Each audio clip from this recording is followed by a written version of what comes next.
जब माता सती यज्ञ में बैठी थी तो महादेव का अपमान हुआ था, तो माता सती अग्नि में कूद गई, उससे उनका शरीर भस्म हो गया। तो महादेव माता सती को लेकर के जा रहे थे, तो उनके जो शरीर के अंग थे वो 52 जगह गिरे। तो वो 52 जगह को 12 माता सती के 52 पीठ के नाम से कहा जाता है। फिर माता सती के अवतार, दूसरा अवतार में माता सती के रूप में पार्वती मां प्रकट हुई, हिमालय राजा हिमालय की पुत्री। तो जब वो छोटी थी 3-4 वर्ष की, तो नारद जी ने उनसे आकर के कहा कि देखो तुम्हारा विवाह महादेव से होगा, इसलिए तुम जाओ जंगल में तपस्या करने लग जाओ अभी से, ताकि महादेव जल्दी मिले। नारद जी ने मंत्र भी दे दिया, ओम नमः शिवाय का जप करो। अब ये बात सुन करके उनके गुरु बन गए नारद जी। अब गुरु की बात क्या कोई टाल सकता है? गुरु का आज्ञा माना, घनघोर छोटी सी आयु में 4 वर्ष की आयु में घनघोर जंगल में चल गए तपस्या करने के लिए। फिर वो तपस्या करते रहे। माता पार्वती ने 10,000 वर्षों तक व्रत किया था, जंगल में 10,000 वर्ष तक व्रत किया। और व्रत में क्या खा कर रही? बेलपत्र। बेलपत्र जो बेल के वृक्ष से गिरती थी सूखी होकर के, वो खाती थी। तो महादेव देखे कि पार्वती बेलपत्र खा के रह रही है, तो पार्वती बेलपत्र खाई, आज से जो भी मुझे बेलपत्र चढ़ाएगा मैं उससे बहुत प्रसन्न हो जाऊंगा। इसलिए हम भी बाबा को बेलपत्र चढ़ाते हैं। तब से बेलपत्र चढ़ाने की रूल स्टार्ट हुई थी इस दुनिया में। माता पार्वती घनघोर तप कर रही थी। जब थोड़ी बड़ी हो गई तो राजा हिमालय आए उनके पास। राधे राधे राधे।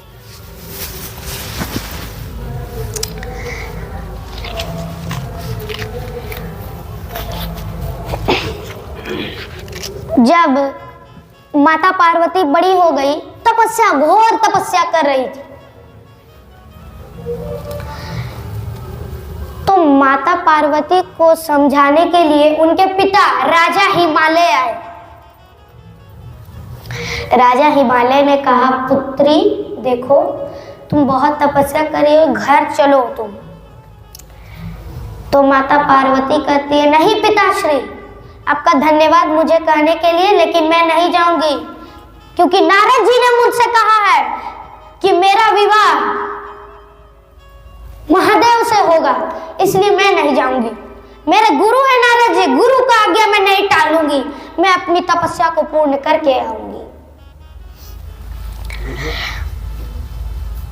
राजा दक्ष के जितने भी प्रजा थे, जितने गांव के जितने भी लोग थे, सारे लोग आए थे माता पार्वती को समझाने के लिए। लेकिन माता पार्वती ने अपने लक्ष्य को नहीं छोड़ा। हमें भी अपने लक्ष्य को नहीं छोड़ना है। जैसे हम कोई अच्छा काम कर रहे हैं तो पड़ोसी आके एक ताना मार गया, अरे क्या ये सब फालतू की काम कर रहा है, छोड़ो। तो आप क्या छोड़ देते हैं ना? अपने लक्ष्य को ना छोड़िए, लक्ष्य में बने रहिए। लक्ष्य को यदि पूरा कर लिए तो आपको गारंटीड सफलता प्राप्त होगी। पड़ोसी के बातों में ना लो। यदि आप भगवान का नाम जप रहे हो, पड़ोसी आके कहा क्या फायदा नाम जप के, तो आप नाम जपना छोड़ दिए, मरे गए हम लोग, नर्क की टिकट कटी। भगवान का नाम ही नहीं लिया है जीवन में, सिर्फ पाप किया है पड़ोसी के चुगली करने से। श्रीपाद, ये पड़ोसी की बात काम नहीं आएगी। अपने लक्ष्य को बनाए रखे। पड़ोसी की बात सुनी, इस कान से निकाल दो, इग्नोर करो उसकी बात को। हम अपना भगवान का नाम जपेंगे, तुम्हारा क्या जा रहा है? वो तो खुद नाम नहीं जपते, हमें भी जपने नहीं दे रहे। ऐसे लोग को भगवान कदापि प्रसन्न नहीं रहते। ऐसे व्यक्ति को भगवान देखना ही नहीं चाहते।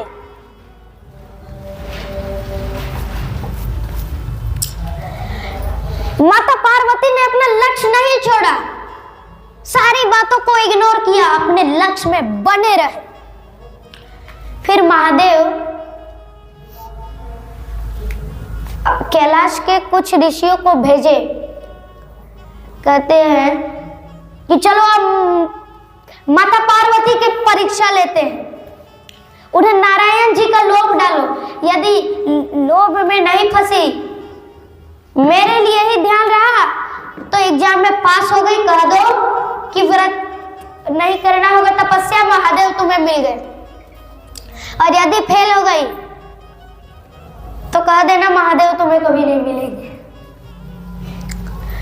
तो ऋषि गए, कहे माता पार्वती आप किसके लिए इतना तप कर रहे हैं? हमने सुना आपने इतने वर्षों तक 4 वर्ष की आयु तक ही 4 वर्ष की आयु से ही आपने तपस्या की।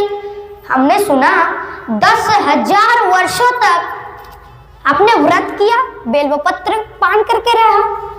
आप इतना व्रत किसके लिए कर रहे हैं बताइए? माता पार्वती कहती है कि मुझे जब मैं 4 वर्ष की आयु आपने सुना तो उस 4 वर्ष की आयु में मुझे नारद जी ने कहा कि मेरा विवाह महादेव से होगा। इसलिए नारद जी ने मुझसे कहा कि तपस्या करो, तब से मैं तपस्या कर रही हूँ, अपनी गुरु की बात मान रही हूँ।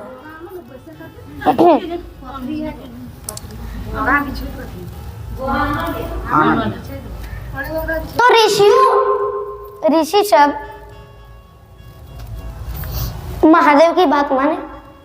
अब ऋषि सब एग्जाम ले रहे थे तो एग्जाम में एक क्वेश्चन दिया, दिमाग को कंफ्यूजन किया, कहा देवी महादेव को छोड़िए, महादेव आपको कुछ नहीं करेंगे, प्रसन्न नहीं रहेंगे, महादेव सिर्फ आपको क्रोध तांडव में रखेंगे। आप एक काम कीजिए, नारायण से विवाह कर लीजिए, नारायण आपको बहुत सुखी रखेंगे, वैकुंठ में बहुत सुखी रखेंगे। आप नारायण से विवाह कर लीजिए, महादेव को छोड़िए, महादेव आपको रोज तांडव दिखाएंगे, क्रोध करेंगे। महादेव को छोड़ दीजिए, महादेव के भरोसे ना रहिए, महादेव आपको बहुत दुख देंगे। महादेव के भरोसे ना रहो, नारायण के से विवाह कर लो, नारायण की तपस्या कर लो। फिर नारायण से आप विवाह करेंगे तो नारायण आपको बहुत सुखी रखेंगे वैकुंठ में, रोज आपको गिफ्ट मिलेगा नारायण से। लेकिन माता पार्वती कहती है ना, महादेव मुझे दुखी रखे तो रखे, लेकिन मैं महादेव की ही तपस्या करूंगी, मैं अपना लक्ष्य नहीं छोड़ूंगी, मैं नारायण से विवाह नहीं करूंगी, मेरे आराध्य अब महादेव बन गए। तो ऋषियों ने कहा देवी आप धन्य हैं, आपको तपस्या करने की जरूरत नहीं है, हम महादेव के ऋषि हैं, महादेव ने ही हमें भेजा था आपकी परीक्षा लेने के लिए, आप उस एग्जाम में पास हो गए, जाइए आप अपने घर, महादेव आपको मिल जाएंगे। आप घर जाइए, कल आपकी बारात आएगी। तो फिर माता पार्वती घर गई, अगले दिन बारात आ रही है, महादेव सज रहे हैं, सारे सेवक जो गण थे कहते हैं महादेव हम आपको सजा दें। महादेव कहते हैं ना ना ना, हम खुद श्रृंगार करेंगे अपना, हम अपना खुद श्रृंगार करेंगे, तुम्हें कुछ नहीं करना होगा, तुम जाओ अपना श्रृंगार सेटअप करो। अब महादेव कैसा श्रृंगार कर रहे हैं, वासुकी नाग को अच्छे से सजाया, गले में लगाया, भस्म लगा ली, त्रिशूल को अच्छा पॉलिश मारा, अच्छा वाला तिलक से भस्म लगाया और त्रिशूल को अच्छे से सजाया और चल पड़े। नंदी पर उल्टा बैठ के थे, उलट करके बैठे, क्योंकि वो अपने बारात को देख रहे थे कि कौन नाच रहा है कौन नहीं नाच रहा है। जो नहीं नाचता कहते नाचो, कौन नाच रहा है कौन नहीं नाच रहा है ये देख रहे थे, इसलिए उलट करके बैठे।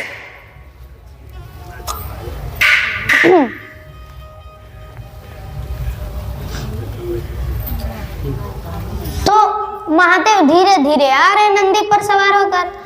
अब बारात बोर हो रही है कि इतना धीरे धीरे सारे बारात सारे देवता छोड़ करके महादेव को छोड़ करके चल पड़े माता पार्वती के घर। तो बारात में सबसे आगे थे भगवान नारायण। भगवान नारायण थी तो मैना रानी, माता पार्वती की माँ थी मैना रानी।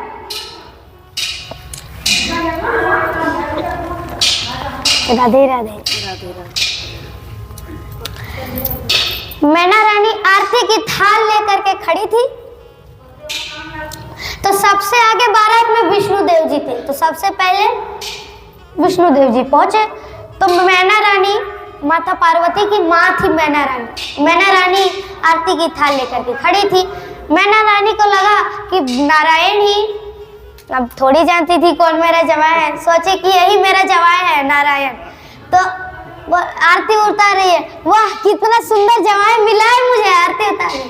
तो नारायण जी कहते नहीं नहीं नहीं माता, मैं आपका जवाई नहीं हूँ, मैं जवाई का सेवक हूँ। तो मैना रानी सोचती है, अरे जब जवाई का सेवक कितना सुंदर, तो जवाई कितना सुंदर होगा।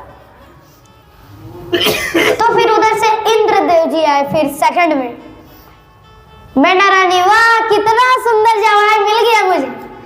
ना ना ना ना ना, मैं जवाई नहीं हूँ, जवाई का सेवक हूँ माँ। जवाई अभी सबसे पीछे है, हम जवाई को छोड़ करके आ गए, बहुत धीरे धीरे आ रहे हैं आपके जवाई। तो जब महादेव को सब छोड़ करके चले गए तो महादेव सोचता अब मैं किसी लेकर के आऊं। डमरू बजाए, शमशान घाट से भूत आ गए। मालिक कहिए क्या आदेश है। महादेव कहते जल्दी से तैयार हो, बारात में जाना है, मेरी विवाह है। तुरंत विवाह के लिए, तुरंत बारात के लिए सज धज के आए, चल पड़े। वो भी धीरे धीरे धीरे धीरे जा रहे हैं।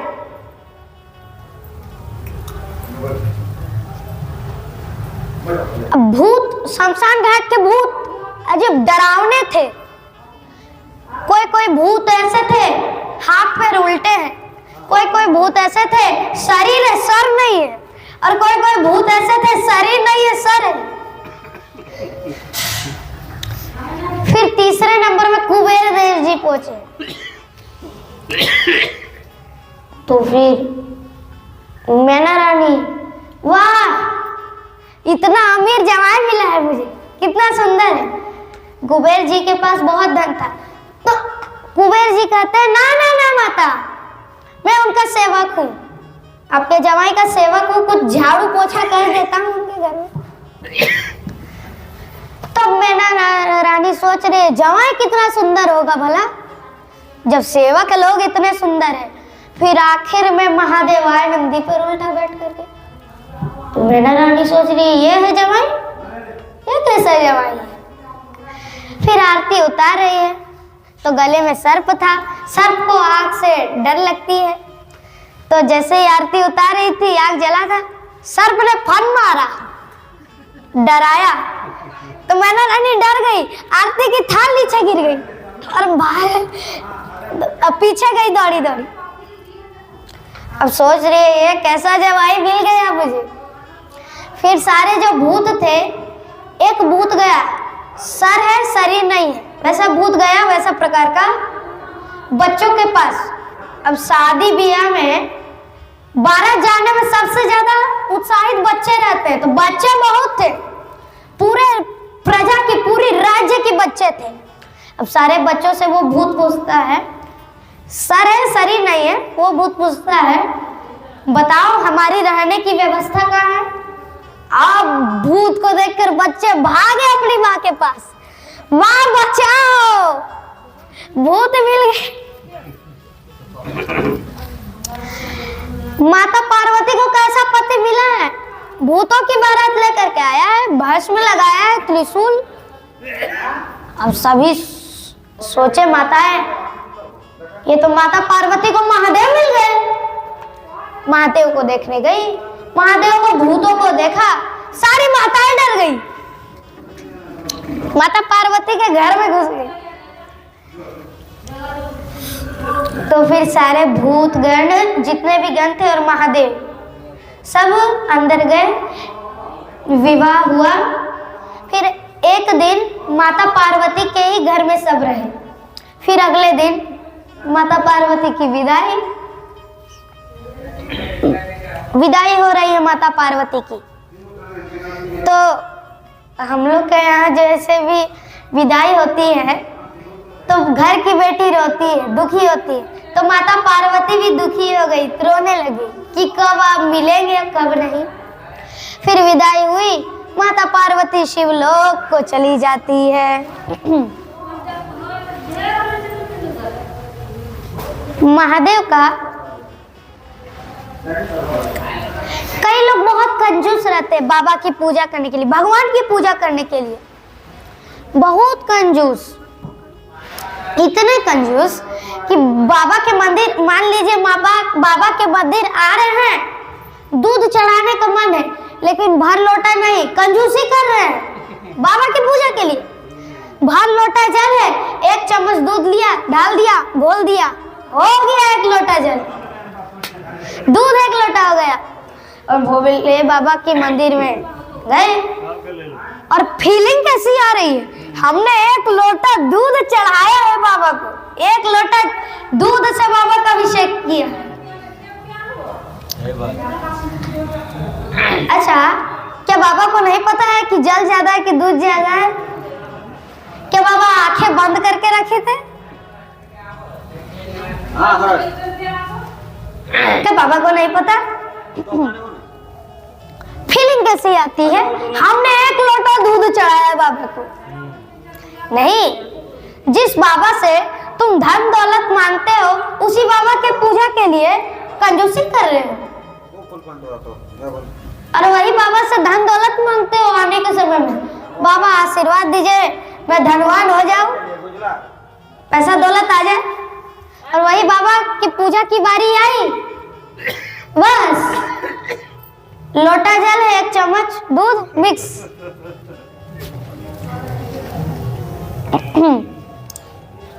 बाबा के साथ अन्याय नहीं करना, उनके पूजा के लिए, भगवान की पूजा के लिए कंजूसी कभी नहीं करना। दूध चढ़ाना है तो 1 लोटा चढ़ाओ पूरी, वरना मत ही चढ़ाओ, कंजूसी ना करो। दूध चढ़ाने तो भर लोटा चढ़ाओ, वरना नहीं चढ़ाओ। उसी प्रकार एक भक्त था, वो दूध बेचता था, तो उसका एक नियम बन गया था कि वो दूध बेचेगा, जितना भी दूध बचेगा वो आकर के मंदिर में बाबा को चढ़ा देगा। बहुत दूध बच जाता था, बेचता था तो बहुत दूध, और बहुत ज्यादा दूध बच जाता था, सारा दूध बाबा को चढ़ा देता था। कुछ भी कंजूसी नहीं करता था, वो बाबा का प्रिय भक्त बन गया। फिर सारे गांव के लोग कुछ कुछ सोचते हैं, वाह कितना अच्छा भक्त है, बाबा को इतना दूध चढ़ा रहा है। कोई सोचते हैं इतना दूध चढ़ाता है बाबा को। फिर एक दिन पंडित जी ने उसको पकड़ लिया, इतना दूध चढ़ाते हुए। सुना, पंडित जी ने देखा, कहा इधर आओ। कहा हाँ पंडित जी, आया, दूध चढ़ाने दीजिए। दूध चढ़ा कह रहा आया। तो पंडित जी उससे कहते हैं, तू बड़ी दूध चढ़ाता है रोज, मैं देखता हूँ, मैंने तो आज देखा, सारे गांव के लोग कहते हैं कि बहुत दूध चढ़ाता है, तुम इतना दूध चढ़ाते क्यों? कहा बाबा, पंडित जी, मैं एक दूध बेचने वाला हूँ, मेरा एक नियम है, संकल्प है कि मैं दूध बेचूंगा, जितना दूध बच जाएगा मैं बाबा को चढ़ा दूंगा। तो पंडित जी सोचते अच्छा ठीक है, जाओ। जैसी तुम्हारी मर्जी, संकल्प बन गया तो आप कुछ कह नहीं सकते। फिर एक दिन वो दूध बेचने नहीं जा पाया। क्यों? क्योंकि उसके गांव में बहुत जोर से बारिश हुई, तो वो जा नहीं पाया। तो उसका नियम था बाबा को चढ़ाएंगे। अब जितना चढ़ाता था उससे बहुत डबल था दूध, एक भी थोड़ा बेचा ही नहीं, बहुत दूध लेकर के आया। पंडित जी ने कहा रुको रुको रुको, इतना दूध बाबा को ना चढ़ाओ, एक काम करो, तुम दुकान से चावल और शक्कर थोड़ा और ले आओ और यहीं पे खीर बनाओ, पहले बाबा को भोग लगाओ और पूरे गांव में बांट देना। तो उसने सोचा हाँ ये आइडिया ठीक है, मैंने बाबा को आज तक भोग नहीं लगाया, सिर्फ दूध दिया। दुकान से लाया चावल और शक्कर, खीर बनाने स्टार्ट की, चूल्हा जलाया, मंदिर में ही चूल्हा जलाया और खीर बनाई। पहले बाबा को एक पत्ता, बड़ा सा पत्ता तोड़ करके लाया और पहले बाबा को खीर का भोग लगाया। फिर बाबा को भोग लगाया, फिर पूरे गांव में भोग बांटा। फिर वो मन ही मन सोचता है पंडित जी का आइडिया आज बढ़िया था, ऐसा आइडिया रोज बन जाए तो बन जाएगी काम।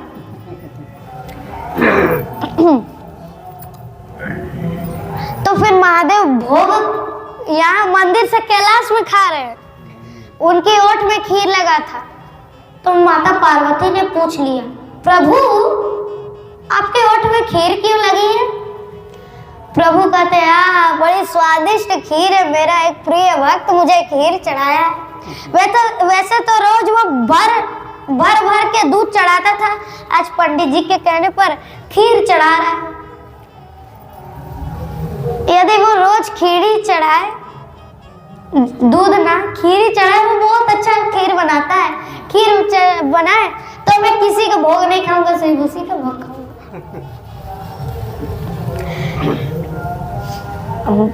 अब माता पार्वती सोचती है क्या वो सच में आपका सबसे प्रिय भक्त है? हाँ हाँ, इतना स्वादिष्ट भोजन मेरे लिए बनाता है कि वो तो मेरा सबसे प्रिय भक्त है। तो माता पार्वती कहती है प्रिय भक्त की परीक्षा लेनी पड़ेगी, देखते हैं वो आपके लिए दूध बचाता है कि नहीं। तो भोले बाबा और माता पार्वती ने लीला रची। भोले बाबा एक सेठ का रूप ले लिए और माता पार्वती सेठानी का, और उस भक्त का नाम शिवम था, शिवम। अब शिवम के घर गए, दरवाजा खटखटाया तो माता पार्वती कहती, भोलेनाथ का भक्त था, माता पार्वती का इच्छा थी परीक्षा लेने के लिए, तो माता पार्वती ही बोलती, बातचीत करती है, भोलेनाथ नहीं बोलते, माता पार्वती ही बात करती है। गांव के लोगों से सुना है कि तुम्हारा नाम शिवम है? हाँ हाँ, मेरा नाम ही शिवम है। हमने सुना है गांव के लोगों से कि तुम्हारा दूध बड़ा अच्छा है, तुम पूरे गांव में दूध का सप्लाई करते हो। हाँ, तो कहा तो परीक्षा लेने के लिए बहुत बढ़िया लीला रची माता पार्वती ने। माता पार्वती ने कहा कि देखो हमारा और मेरे पति का एक बहुत बड़ा गोदाम है, दूध का फैक्ट्री है, तो तुम्हारा जितना भी दूध होता है सारा दूध मुझे डेली दोगे?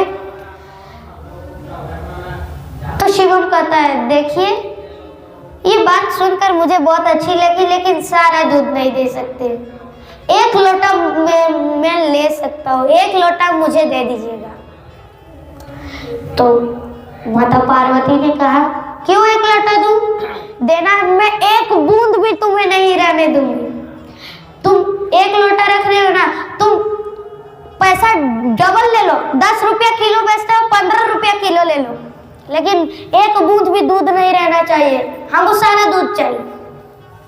अब महादेव का इतना प्रिय भक्त था, कह दिया देवी क्षमा कीजिए, मैं अपने महादेव को चढ़ाता हूँ, थोड़ी सी कुछ कर दीजिए कृपा प्लीज, कुछ तो कीजिए, मुझे एक लोटा रखने दीजिए। कहा नहीं, तो शिवम महादेव का परम भक्त था, दूध चढ़ाना उसका नियम था। कहा देवी क्षमा कीजिए, मैं आपको दूध नहीं दूंगा, मेरे गांव में और भी दूध वाले हैं, उनसे मांगिए, मैं नहीं दूंगा। तो मैं अपनी बाबा के लिए दूध रखता हूँ, आप आपकी जैसी मर्जी, यदि 1 लोटा रखने दोगे तो मानो, नहीं रखना है तो जाइए किसी और से कहिए, हम नहीं देंगे अपना दूध, किसी और से मांग लीजिएगा, क्षमा कीजिए, हम नहीं दे पाएंगे। महादेव की इतना भक्ति, महादेव और माता पार्वती प्रकट हो जाते हैं। शिवम चरणों में गिरता है, महादेव चरणों में कोटि कोटि प्रणाम, आपके चरणों में। महादेव कहते हैं तुमने मेरी भक्ति के लिए दूध को नहीं बेचा, तुम्हें पैसा डबल मिल रहा था, लेकिन मेरी भक्ति के लिए तुमने पैसे की लालच नहीं रखा। मांगो, क्या वरदान मांगते हो? उसने कहा महादेव हम आपसे कुछ नहीं वरदान मांगते हैं, कृपा करना है तो ये कर दीजिए, हम मेरी भक्ति आप पर बड़ी रहे। महादेव कहते हैं तथास्तु, और तब से वो महादेव का बहुत बड़ा भक्त बन जाता है। इसलिए मैया हमें कभी भी भगवान की पूजा के लिए कभी कंजूसी नहीं करनी, भगवान सब देखते हैं।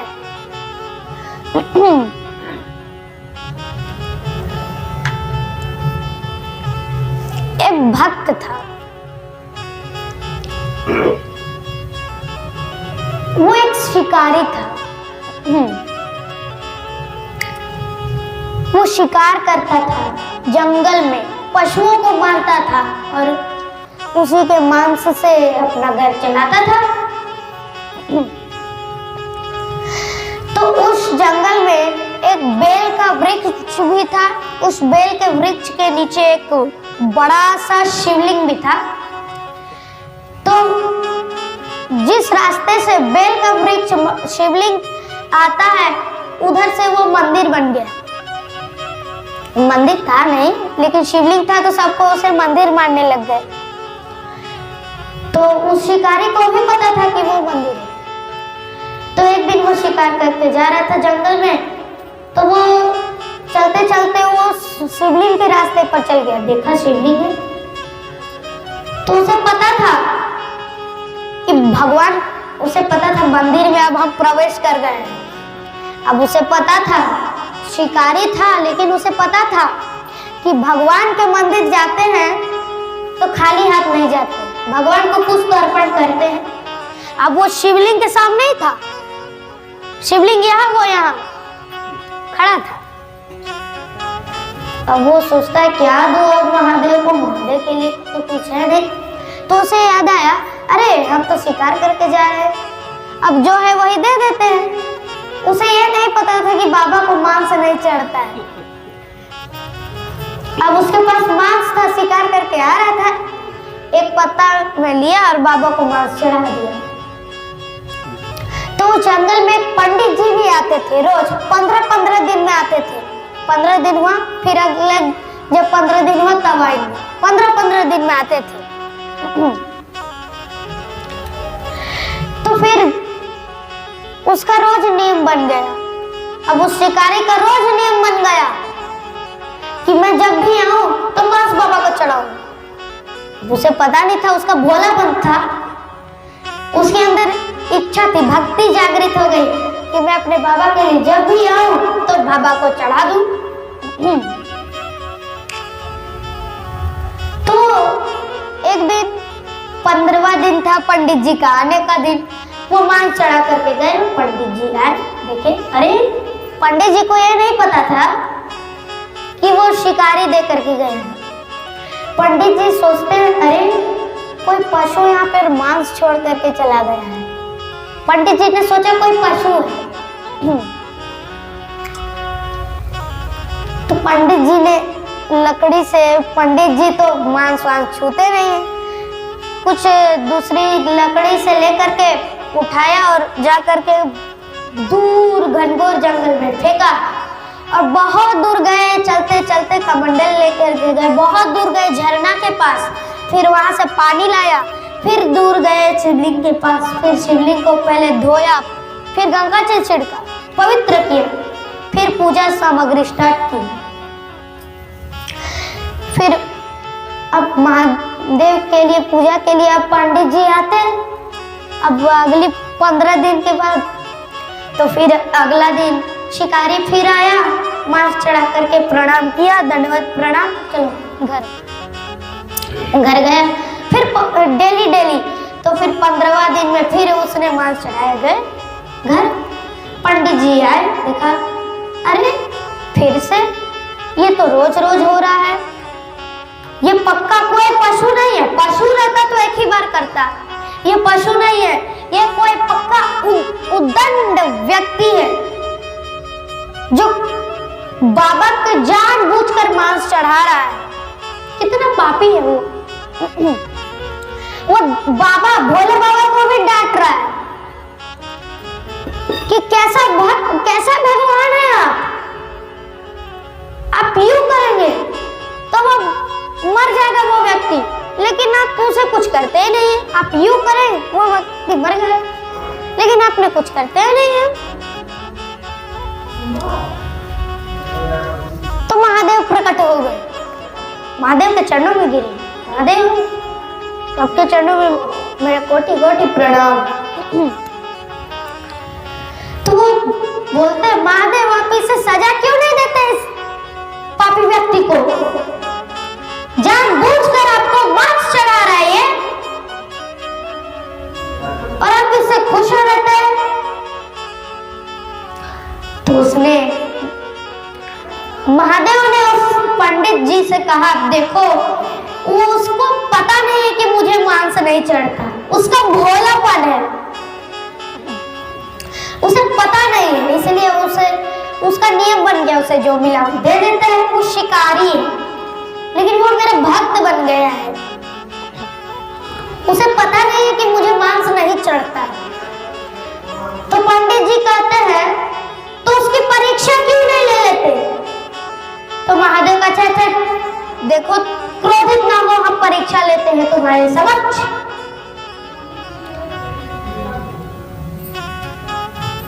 तो महादेव और पंडित शिवलिंग के पास झाड़ी में जाकर के छुप गए, और महादेव ने कहा देखो वो मेरे कितनी प्रेम भक्ति से पूजा करता है।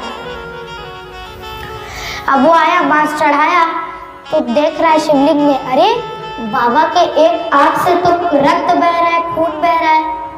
तो उसने दूर जंगल गई, झरना के आगे गई, बहुत दूर, फिर वहां से जड़ी बूटी लाई, कूटा, और जड़ी बूटी को फिर गए शिवलिंग के पास, बाबा को चढ़ाया, लेकिन तब पर भी खून बहना बंद नहीं हुआ। उसे कहा कि मुझे अपनी आंख देनी पड़ेगी बाबा के लिए, यदि बाबा का इलाज नहीं हो पाया तो बाबा की आंख खराब हो गई।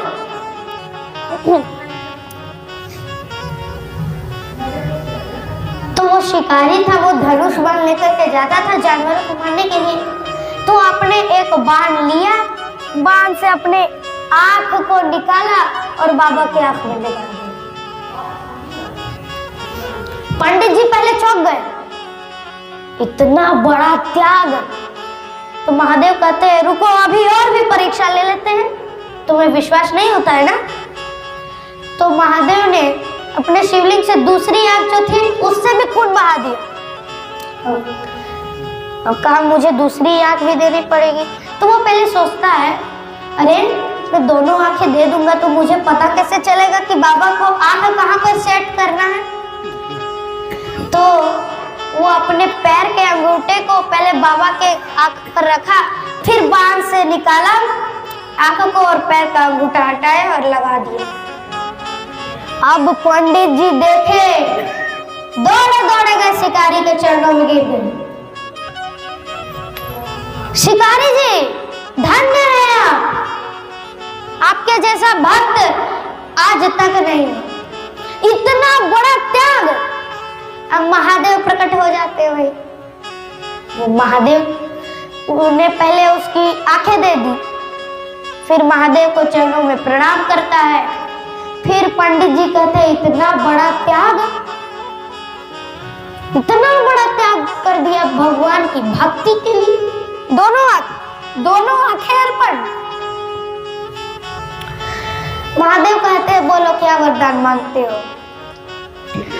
उसने कहा प्रभु कुछ नहीं, मेरी भक्ति आपसे बनी रहे, मेरी श्रद्धा आपसे बनी रहे, यही मुझे वरदान दीजिए, बाकी कुछ भी नहीं चाहिए मुझे। महादेव कहते हैं ठीक है। तब से वो महादेव का प्रिय भक्त बन गया। तो सोचिए कितना बड़ा भक्त बन गया था वो महादेव का। महादेव के लिए दोनों आंखें दे दी।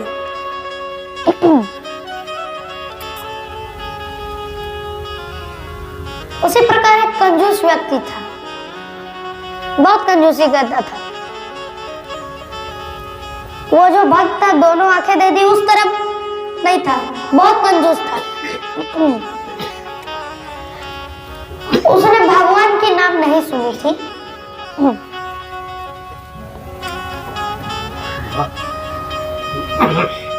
तो वो एक व्यक्ति था, वो बहुत कंजूस था, उसके पास बहुत धन था, लेकिन एक पैसा, 1 रुपया क्या, 100 पैसे 1 रुपया होते हैं ना, 1 पैसा भी वो नहीं खर्च करता था, इतना कंजूस था।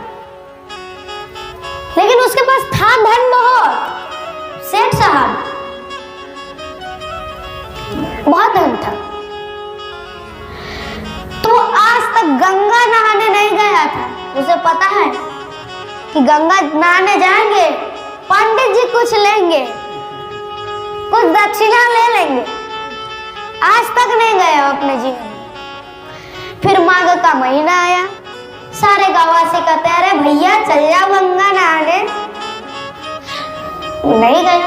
उसकी पत्नी ने जिद किया, अरे पति जी जाइए आप, एक बार तो गंगा दर्शन कर लीजिए। पत्नी के जिद, गांव वालों के जिद, चला गया। अच्छा ठीक है हम जाते हैं। चला गया। अब वो पहले पूरी गंगा नदी जो प्रयागराज गया था, पूरी गंगा नदी की चक्कर लगाया कि कहाँ एक भी लोग नहीं है। जहाँ एक भी लोग नहीं रहेंगे वहाँ पंडित जी भी नहीं रहेंगे, रुपया बच जाएगा। तो पंडित जी मिल भी गए तो दक्षिणा नहीं देंगे, काहे कि वो पैसा ही लेकर नहीं आया था, दिमाग से काम लिया।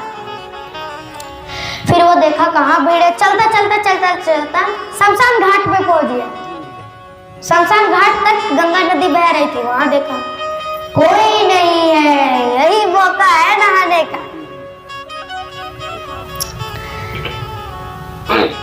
वस्त्र उतारे, गंगा जी की में डुबकी लगाई। अब शमशान के मालिक तो हमारे महादेव है, महादेव सब देख रहे, वहां कंजूस महादेव सब देख रहे, तो वो स्नान कर रहा है, पीछे से महादेव एक पंडित का रूप ले लेते। नहा के जैसे ही उठा घाट, पंडित जी आए। अब कहा दो दक्षिणा दो। तो उसने कहा कितना लोगे? अब पंडित जी कहते देखो तुम जितना दोगे, हम पैसे के लालची नहीं है। तो कहा 1 रुपया भी नहीं, 1 पैसे दूंगा, 1 पैसे दूंगा। कहा ठीक है दे दो। अभी नहीं लाए पैसा, उधार रखो। तो एक डायरी निकाल ली और एक पेन निकाल लिया महादेव ने, पंडित जी ने, महादेव के भेष में। कहा पहले घर का पता बताओ। पता लिखा, नाम क्या है लिखा, मोबाइल नंबर, मोबाइल नहीं रखते, कंजूस है, मोबाइल के पैसा लगता है, खर्चा नहीं किया, मोबाइल नहीं रखते। कहा ठीक है। फिर वो गया घर। अगले दिन पंडित जी आ गए महादेव घर में, दरवाजा खटखटाते हैं, सेठ साहब हमारा 1 पैसा रह गया था, दो। बाहर से पत्नी आती है। कहा क्या हुआ ब्राह्मण जी? कहा कि सेठ साहब है घर में। हाँ है अंदर में। कहा बुलाओ, हमारा 1 पैसा रह गया है। अब पत्नी गई पति के पास। कहा स्वामी एक पंडित जी आए हैं, क्या लिया है उनसे? 1 पैसा मांग रहा है, उधार है। तो कहा कुछ लिया नहीं है,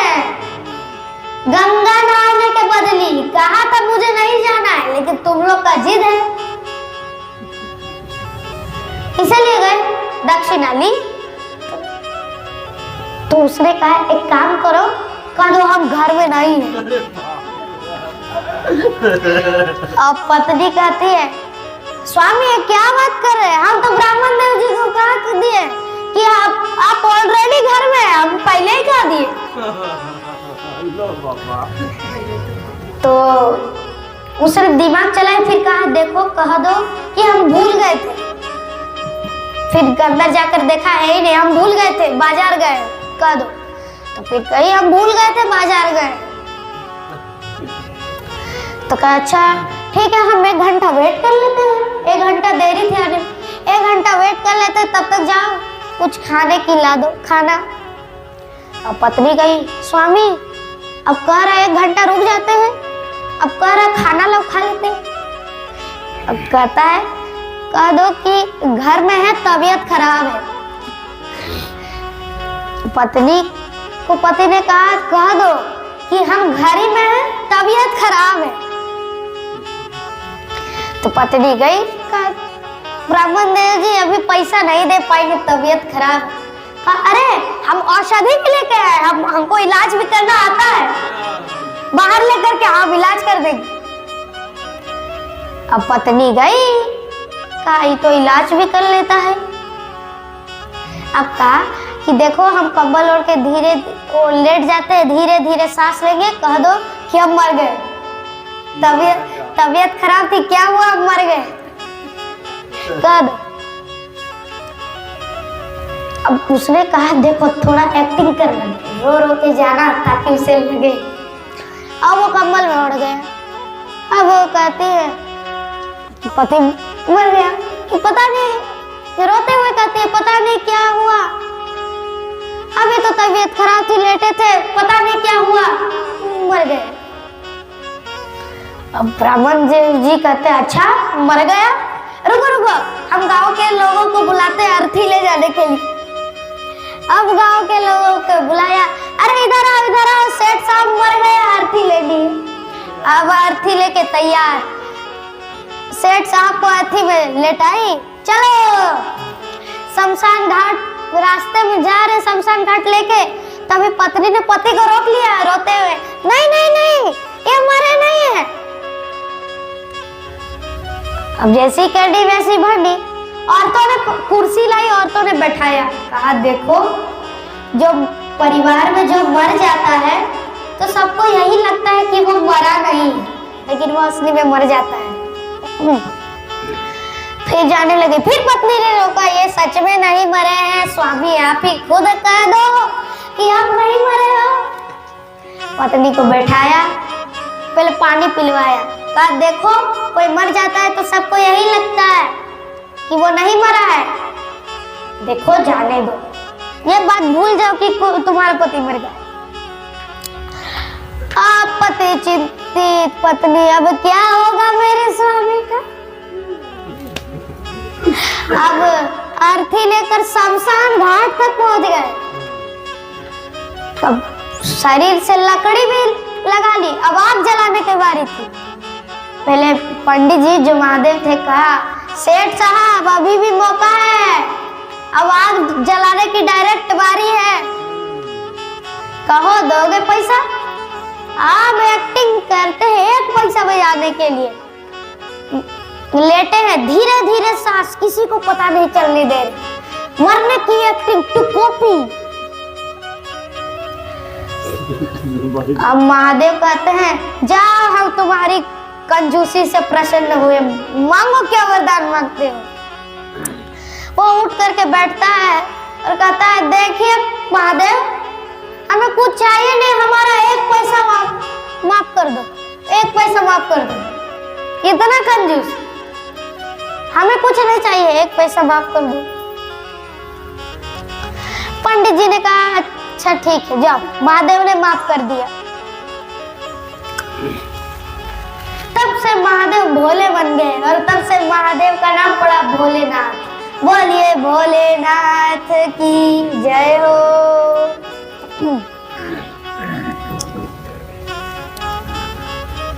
महादेव सच्ची में बहुत भोले हैं। कैसे? मैं सिद्ध कर देता हूँ। जब महादेव एक बार ध्यान में थे, महादेव कुछ काम नहीं करते, महादेव ध्यान में थे, माता पार्वती गुस्से में आती है, कहते हैं महादेव आप कुछ काम धंधा करते नहीं है, रिश्तेदार आते हैं मेरे घर से, पूछते हैं पति क्या करता है, बैठा रहता है। अरे कुछ काम करो। सब कोई पूछते हैं पति क्या करता है, बैठा रहता है। सब हंसते हैं कि कुछ काम नहीं करता। तो महादेव कहते हैं हम क्या काम करें, हमें तो सिर्फ त्रिशूल चलाना, तांडव करना आता है और ध्यान करना। कहा तुम खेती बाड़ी करो। कहा खेती के लिए तो 2 बैल चाहिए, 2 नंदी चाहिए, हमारे पास तो एक ही नंदी है। तो माता पार्वती ने कहा देखो मेरे भाई कृष्ण के पास जाओ, उनके पास बहुत गैया है, नंदी भी बहुत है, एक नंदी उससे मांग लेना और उसी के खेत मांग लेना है, उसी के खेत में खेती करना। और कहा सुनो कृष्ण बहुत चालाक है, उससे थोड़ा काम लेकर करना, आप बहुत भोले हैं, वो अपने जाल में फंसा लेगा तो फिर आपको घास फूस मिल जाएगी, इसलिए कृष्ण बहुत चालाक है। आप कहना कि ऊपर का फसल मुझे मिलना चाहिए और नीचे का उसे। तो नीचे में घास फूस रहती है। कहा ठीक है। अब महादेव के पास गए, पता ही ऐसी ऐसी बात है खेती करना। कहा ठीक है, मुझे क्या टेंशन। कहा क्या बोए। तो महादेव ने कहा ऊपर का हमारा, नीचे का तुम्हारा। अब कन्हैया चालाक है, कहा आलू बो, आलू अब नीचे फसल मिला कन्हैया को। आलू बोया तो आलू सारा बोरी भर करके आलू लिया कन्हैया ने, और ऊपर घास फूस था, बोरी भर करके घास फूस दे दिया भोले बाबा को। अब भोले बाबा कैलाश गए। अब माता पार्वती देखती है अरे इतना बड़ा कुछ तो स्पेशल हाथ में लगा है। देखा घास फूस है, कहते फसल क्या है, फसल तो तुम्हारा भाई ले लिया, तुम्ही ने कहा ऊपर ऊपर हमारा, नीचे नीचे उसका। हमने उनके कहने पर हमने आलू बोया तो आलू नीचे पड़ा तो उसको मिला। अब माता पार्वती कहते हैं तुम फिर से जाओ वही खेत करो, फिर शर्त चेंज करो, कहना कि ऊपर का तुम्हारा, नीचे का मेरा। अब गए, फिर से कहा कि हमें खेती चाहिए, तुम्हारा खेत चाहिए और एक बैल चाहिए। हाँ कहा ले लो, हमें क्या, एक खेत भी चाहिए। हाँ इस बार लेकिन शर्त चेंज है। कौन सा शर्त? पिछली बार ऊपर का हमारा था, नीचे का तुम्हारा था, इस बार ऊपर का तुम्हारा, नीचे का हमारा। महादेव कहते क्या बोए। अब कन्हैया चला, ऊपर में जो फसल उगती है वो पेड़ का नाम बता दिया, का बाजरा बो। अब बाजरा बोए, सारा बाजरा कन्हैया लिए, घास फूस फिर से बोले रात। अब बाजरा का घास बहुत था, इस बार 2 बोरी बड़ी बड़ी 2 बोरी भर के घास फूस लेके जा रहे नंदी पर सवार। कहा इस बार तो कुछ स्पेशल हाथ में आया है। पार्वती माँ सोच रही 2 बोरा, फिर खोल के देखा बोरा घास फूस, कहा ऊपर का उनका, नीचे का हमारा, बाजरा बोया उनके कहने पर। अब बाजरा बोया फिर कहा माता पार्वती ने कि एक काम करो तुम फिर से जाओ वही करो,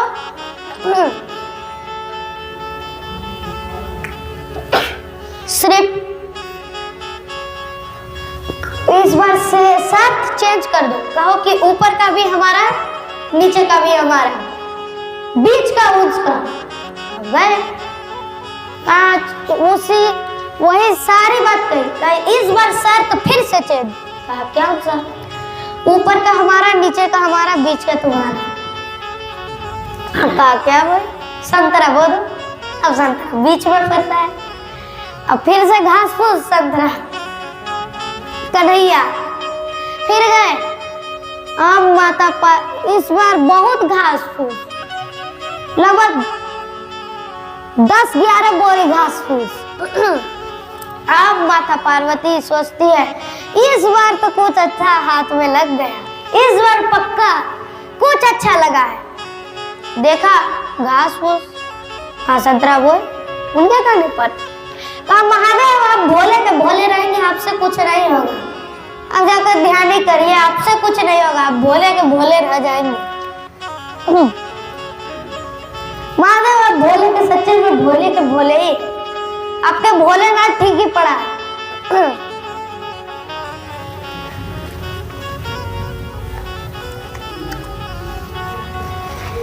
एक भक्त रहते थे, उनका नाम था विद्यापति।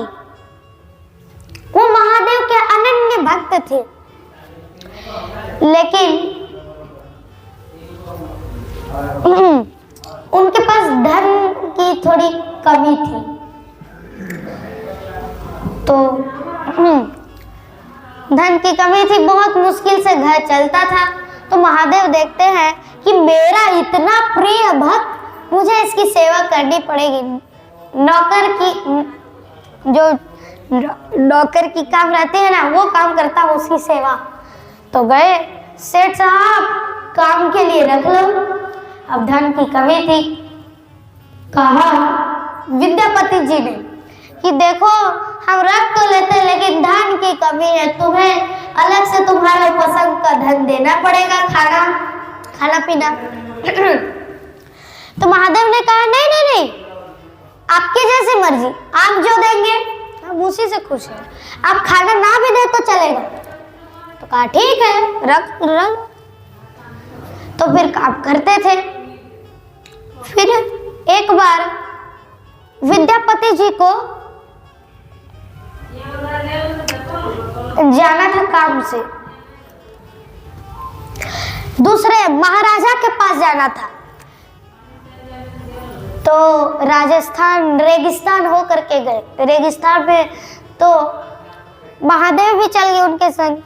तो महादेव, उस समय महादेव का नाम रखा विगुण, विगुण नाम रखा।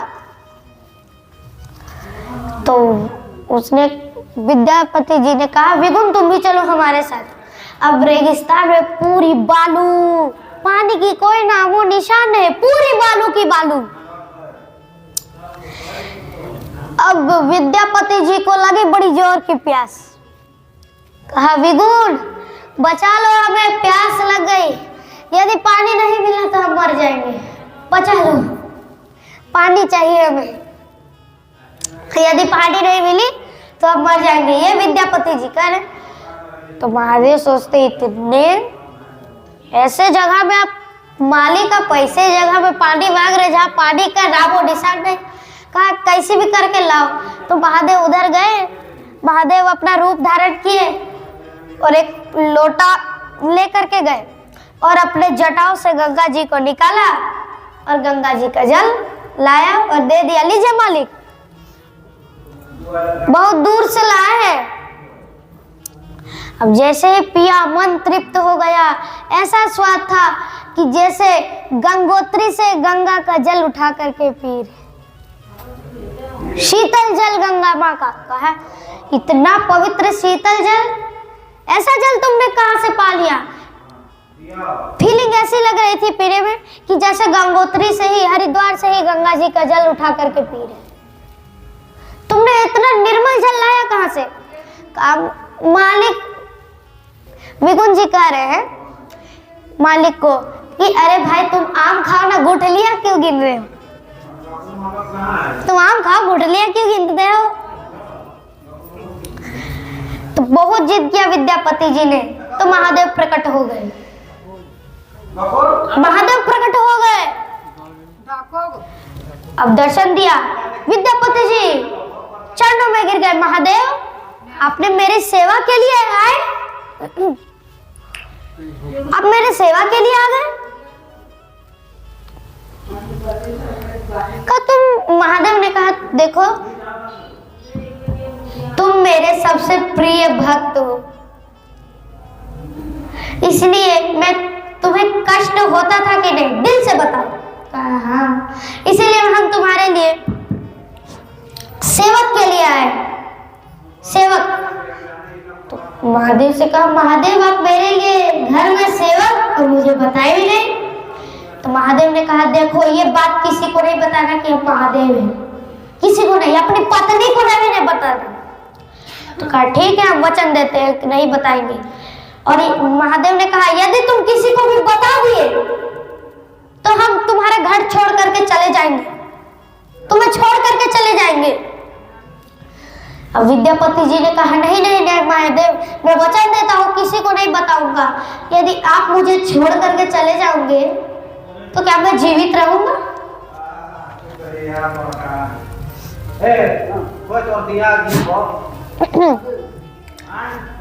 तो विद्यापति जी ने किसी को भी नहीं बताया, अपनी पत्नी को भी नहीं बताया। अब एक दिन विद्यापति जी, जब से महादेव का दर्शन हुआ, विद्यापति जी पहले जब नहीं पता था ये महादेव है, खूब काम कराते थे, अरे ये ढंग से नहीं किया, ये कर वो कर। अब जब से पता चला ये महादेव है, कुछ भी काम करने को नहीं करते थे। फिर एक दिन विद्यापति जी को काम से कहीं जाना था, चले गए, तो उनकी पत्नी ने काम करवाया। उन्हें तो थोड़ी पता था कि ये महादेव है। काम करवाया तो थोड़ी सी महादेव से काम करने में गलती हो गई, तो सजा क्या दी पत्नी ने? जो चूल्हा था, चूल्हा जलाने की लकड़ी थी, गरम लकड़ी थी, मामूली लकड़ी नहीं, आग जल रही थी लकड़ी से, और उसी आग जलती हुई लकड़ी से पत्नी ने महादेव के पीठ में मारना स्टार्ट कर दिया। बहुत दर्द दे रहा था महादेव को, चोट लग रही थी। महादेव ने कुछ भी नहीं कहा, ये भी नहीं कहा कि मुझे क्यों मार रही हो। तो फिर वहां विद्यापति जी आ गए। अब गुस्से में थे पत्नी से कि महादेव को मार दिया, वो भी जलती हुई लकड़ी से। अब गुस्से में ये भूल गए कि हम वचन दिए हैं कि महादेव ने नहीं बताना है। अब कहा, मूर्ख औरत, तुम्हें नहीं पता ये महादेव है? अब भूल गए कि वचन दिए हैं, नहीं बताना था। अब महादेव कहते हैं, देखो तुमने वचन तोड़ दिया, हम तुम्हें छोड़ करके जा रहे हैं। उसने कहा, महादेव क्षमा क्षमा क्षमा, क्रोध में भूल गए थे। तो महादेव कहते हैं, हम जाएंगे तो क्या हुआ, हम अपना पहला शिवलिंग यहाँ पे प्रकट करके जाएंगे। हम जाएंगे, मेरी याद आए तो इस शिवलिंग पर पूजा कर देना। और बड़ा सा शिवलिंग उसके घर में प्रकट कर दिया। तो महादेव का और एक नाम पड़ा, विगुना महादेव। बोलिए विगुना महादेव की जय हो। एक बार महादेव ने माता पार्वती को अपनी चोरी की कथा सुनाई।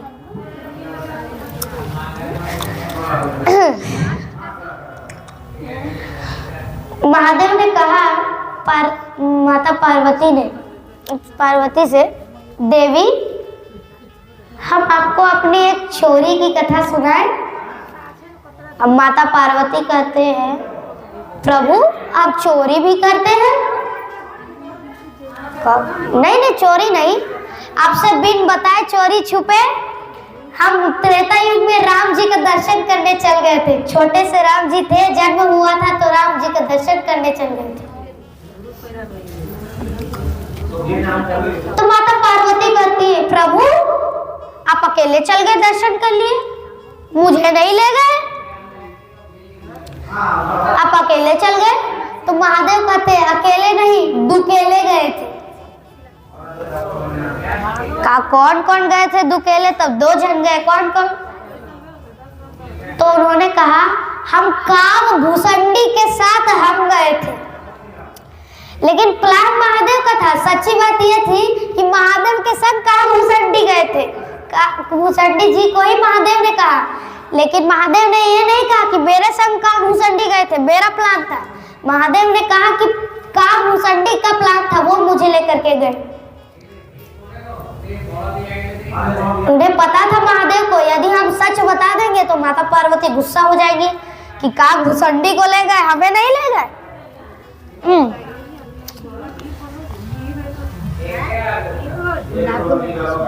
तो माता पार्वती सोचती अच्छा काकभूषणी ले गए तो आपको बुलाया तो हमको भी ले ही चलते। तो कहा देखो जो जिसको बुलाता है, जिसे बुलाता है उसी को जाना चाहिए। मान लीजिए आपको कोई बोला कि चलो हमने गाड़ी बुक की है, हम लोग फैमिली कार से जा रहे हैं लखनऊ, और कई लोग ना लखनऊ को नखलऊ बोल देते हैं। तो यदि उसने कहा तो आप अपने परिवार को ले गए और पता चला कि सिर्फ आप ही का सीट था और पूरे परिवार को ले गए, सीट ही नहीं है। इसीलिए महादेव ने कहा देवी जिसके साथ चित्त और चरित्र मिलता है उसी के संग जाना चाहिए।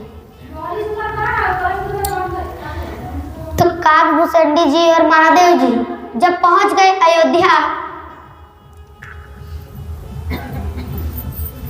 तो पहले माता पार्वती कहती है महादेव आप काकभूषणी जी के साथ क्यों गए?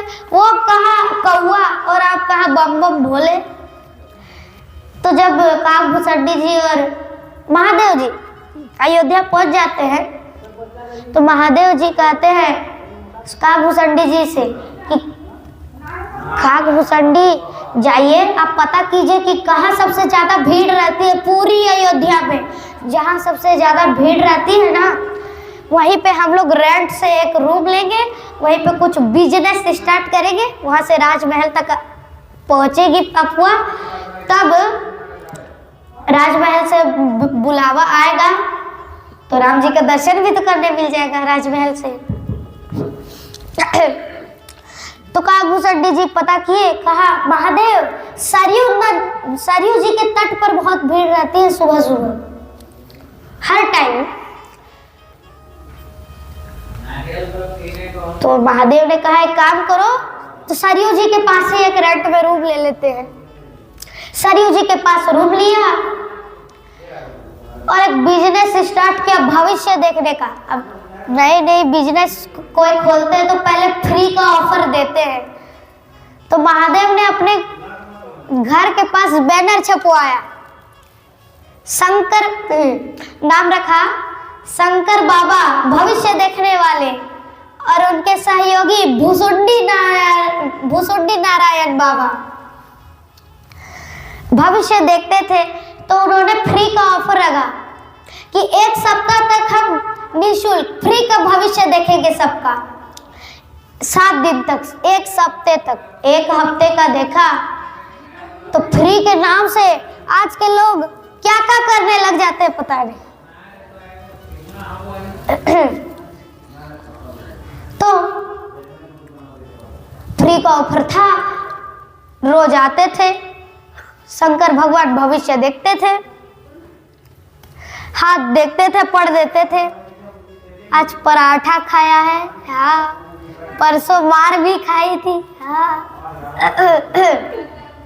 और 7 दिन का ऑफर था, 2 ही दिन में उनका प्रचार इतना फैल गया, 2 ही दिन में राजमहल तक उनका प्रचार फैल गया। और फिर राजमहल से उनका राजमहल में आने का जो इंटर कार्ड रहता है, वर्ल्ड इंटर कार्ड उनका बना, सिर्फ शंकर भगवान का, काकभूषणी जी का नहीं बना।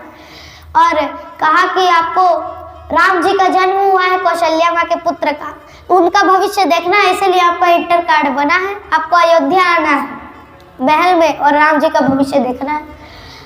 अब भोले बाबा और काकभूषणी जी खुश होते हैं, वाह जिस मिशन के लिए आए थे मिशन पूरा हो गया। अब मैं राजमहल गए, अब कौशल्या माँ के कक्ष जा रहे थे तो शंकर भगवान को चलने दे दिया, लेकिन काकभूषणी जी को रोक लिया, कहा नहीं वर्ल्ड इंटर कार्ड अंदर जाने का कार्ड सिर्फ भोले बाबा का बना है, शंकर बाबा ये बाबा का बना है, आपका नहीं बना है। अब कहा भूसंडी जी मन ही मन बाबा से बोलते हैं, वाह बाबा लाया साथ में और जा रहे हो अकेले। तो बाबा भी मन ही मन कह रहे हैं, देखो हमको जाने तो दो, हम कुछ तिगड़म लगा के तुम्हें भी बुला ही लेंगे पक्का। यदि तुम्हें भी अभी जिद करेंगे ले जाने की तो तुम्हारे संग हम भी फंस जाएंगे, इसलिए हमको जाने दो, हम कुछ उपाय लगा के तुम्हें भी अंदर बुलवा ही लेंगे। तो अंदर गए, कौशल्या माँ गोद में लाला को लेकर आ रही है राम जी को। राम जी को देखा तो जैसे ही कौशल्या माँ और राम जी को देखा, भोले बाबा को काकभूषणी जी की याद आ गई। अरे काकभूषणी जी तो रह गए। कहा देवी क्षमा कीजिए, मैं एक बात कहना चाहता हूँ आपसे। कहा क्या? हमारा जो चेला है ना भूसुंडी नारायण बाबा, मेरा जो पोथी पाठ है भविष्य देखने का वो उसके पास है, उसे भी अंदर बुलवा दीजिए। ये उपाय लगाया बाबा ने पोथी पाठ का। बाबा ने जानबूझकर पोथी पाठ भूसुंडी नारायण बाबा के पास रखा और तब फिर काकभूषणी जी का भी वर्ल्ड इंटर कार्ड बना। फिर जैसे ही कौशल्या माँ के पास आते हैं, मन ही मन काकभूषणी जी कहते हैं, नमः पार्वती पते हर हर महादेव। मन ही मन कह रहे काकभूषणी जी। फिर बोल रहे मन ही मन, बाबा ऐसा क्या तिगड़म लगाया आपने कि मेरा भी अंदर आना अनुमति हो गई। कहा पोथी पाठ का, इसलिए तो जानबूझ के सारी पोथी पाठ तुम्हें धराई थी। तो कहा वाह बाबा आपकी लीला अपरंपार है। अब महादेव हाथ छोटा मोटा हाथ है देख करके भविष्य बता रहे हैं। तो कौशल्या माँ से तो काकभूषणी जी को बोरिंग लग रही थी, तो उसने कहा मेरे गुरुजी हमसे आगे निकल जाइए, नहीं सब हो सकता है। मेरे गुरुजी हाथ पकड़े, मैं अपने आराध्य चरण राम जी का चरण छूऊंगा। देखो मैं कैसा तिगड़म लगाता हूँ, चरण छू दूंगा मैं। अब कौशल्या माँ से कहा काकभूषणी जी ने कि देवी हमारे जो गुरुजी है वो हाथ पढ़ने के स्पेशलिस्ट है और हम पैर के स्पेशलिस्ट है। क्या हम पैर के भविष्य देख सकते हैं? अब चरण छूने का मौका मिल गया। तिगड़ लगाया काकभूषणी जी ने। कहा कौशल्या माँ ने कहा हाँ ठीक है कोई दिक्कत नहीं। छोटी छोटी पैर थी, दोनों पैर को एक हाथ में पकड़ा और अब जो दूसरा हाथ था अपने सर में रखा, प्रणाम किया। अब महादेव देख के और गदगद हो रहे, वाह हम गुरु है, मेरा चेला हमसे आगे निकल गया। चेला तो हमसे आगे निकल गया। ये दृश्य देखकर भोले बाबा और भी गदगद हो गए कि वाह काकभूषणी जी मान गए आपकी दिमाग, हमने तो हाथ ही छू पाया, अपने चरण को छू लिया। ये थी शिवरात्रि की पावन कथा।